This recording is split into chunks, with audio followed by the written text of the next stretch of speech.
Assalamualaikum warahmatullahi wabarakatuh. Yang kami hormati Ibu Dr. Ngurah Ayu Nyoman MMPT selaku dosen pengampu mata kuliah Kepemimpinan dan Perilaku Organisasi Pendidikan, serta yang kami hormati pula teman-teman seperjuangan kelas 1D Batang. Kami mohon izin dari kelompok 7 untuk mempresentasikan tugas kelompok kami, yang mana dari kelompok kami terdiri dari 2 orang, yaitu yang pertama Mas Bella Priya Pratama, yang kedua saya sendiri Duyani Arpianti, dan kami akan mencoba mempresentasikan tugas dari kelompok kami yang berjudul Kekuasaan dan Politik di Sekolah. Baik, kami mengawalinya dari latar belakang. Kami mencoba menggambarkan kekuasaan, politik, dan sekolah sebagai suatu organisasi. Kekuasaan, power, itu sebagai konstruk ilmu politik. Bahkan ada yang berpendapat sebagai hakikat dari ilmu politik itu sendiri.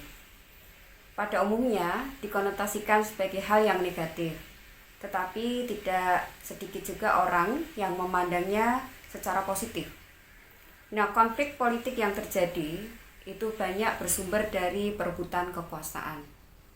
Dari hal ini kita mencoba untuk melihatnya dari segi organisasi pendidikan atau sekolah. Nah, kepemimpinan pendidikan dengan pola menekan atau memaksa atau coercive power itu sebenarnya perlu dirubah dalam dunia pendidikan, karena tidak memerlukan adanya pemimpinan yang memaksa dan menekan. Seperti yang kami kutip dari Effendi 1989, menyarankan bahwa jadilah pemimpin yang positif dan hindarilah pemimpin yang negatif, yang menakut-nakuti bawahan. Dari latar belakang tersebut kami mencoba untuk merumuskan permasalahan yang ada.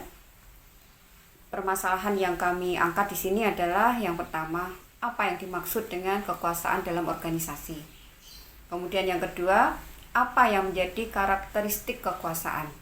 Dan yang ketiga, apa yang dimaksud dengan politik dalam organisasi, pemimpinan yang memaksa dan menekan. Tapi yang diperlukan adalah pemberdayaan atau empowerment. Artinya, penggunaan kekuasaan oleh kepala sekolah harus dalam arti konstruktif atau membangun dan positif, sehingga dapat meningkatkan moral guru dan performa sumber daya pendidikan. Dalam hari ini adalah organisasi sekolah. Kemudian tujuan kami membuat makalah ini adalah satu, mengetahui konsep kekuasaan dalam suatu organisasi sekolah, kemudian karakteristik kekuasaan dan konsep politik itu sendiri dalam organisasi sekolah. Manfaat penulisan makalah dari kami itu sebagai wahana penambahan pengetahuan dan konsep keilmuan, khususnya tentang pengertian kekuasaan dan politik di sekolah. Selanjutnya pokok bahasan konsep kekuasaan dalam organisasi yang pertama ya. Kami mencoba untuk memberikan pengertian apa itu kekuasaan. Kekuasaan adalah kewenangan yang didapatkan oleh seseorang atau kelompok guna menjalankan kewenangan tersebut sesuai dengan kewenangan yang diberikan. Menurut Miriam Budiarjo 2002, kewenangan tidak boleh dijalankan melebihi kewenangan yang diperoleh atau kemampuan seseorang atau kelompok untuk mempengaruhi tingkah laku orang atau kelompok lain sesuai dengan keinginan dari pelaku atau orang yang dimaksud.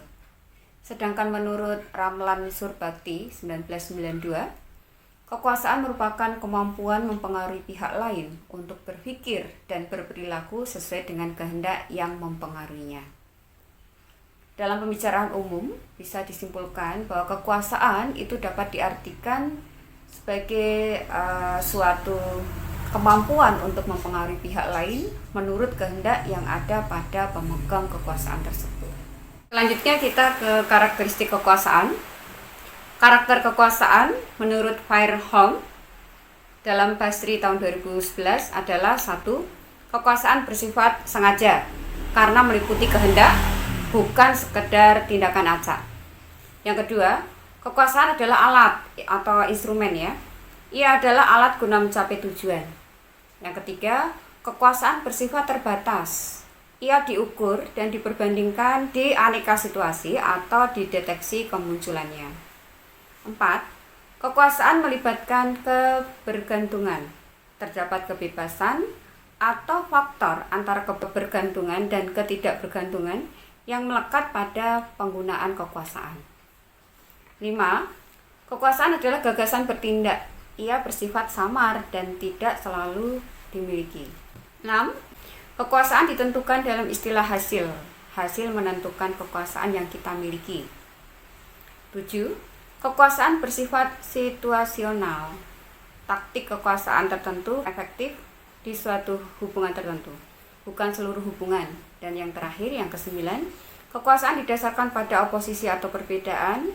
Partai harus berbeda sebelum mereka bisa menggunakan kekuasaannya. Karakteristik kekuasaan secara umum.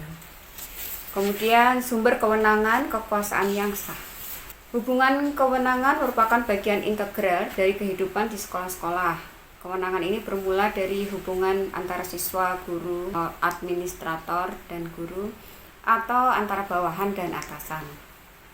Pelaksanaan kewenangan di sekolah biasanya tidak melibatkan pemaksaan. Menurut Herbert A. Simon, 1957, halaman 126-127, mengusulkan otoritas dibedakan dari pengaruh atau kekuasaan yang berarti bawahan.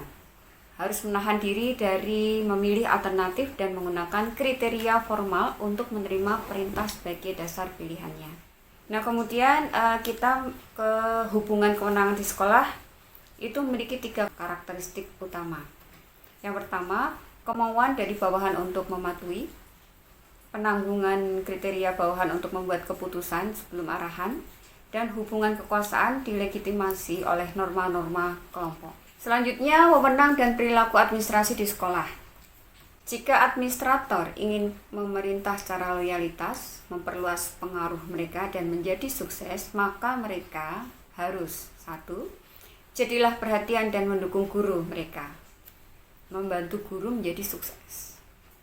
Kemudian jadilah otentik, lurus, andil dalam masalah dan menghindari memanipulasi orang lain. 3. Tidak merasa terkekang oleh birokrasi, mengganti penilaian baik untuk aturan yang kaku. Yang keempat, menjadi diri sendiri. 5. Menunjukkan pengaruh. 6.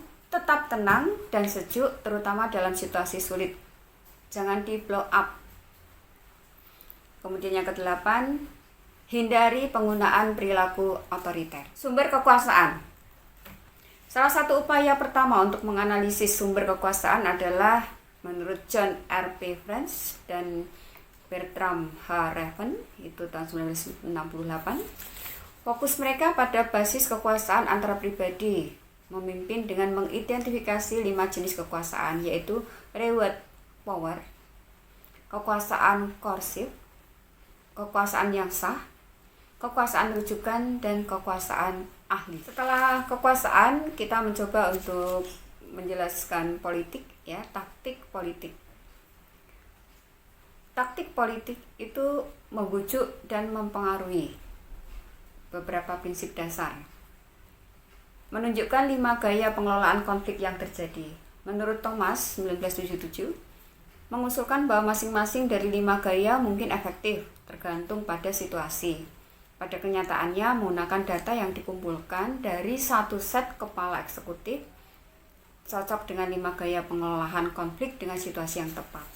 1. Bersaing, 2. Berkolaborasi, 3. Berkompromi, 4. Menghindari, dan 5.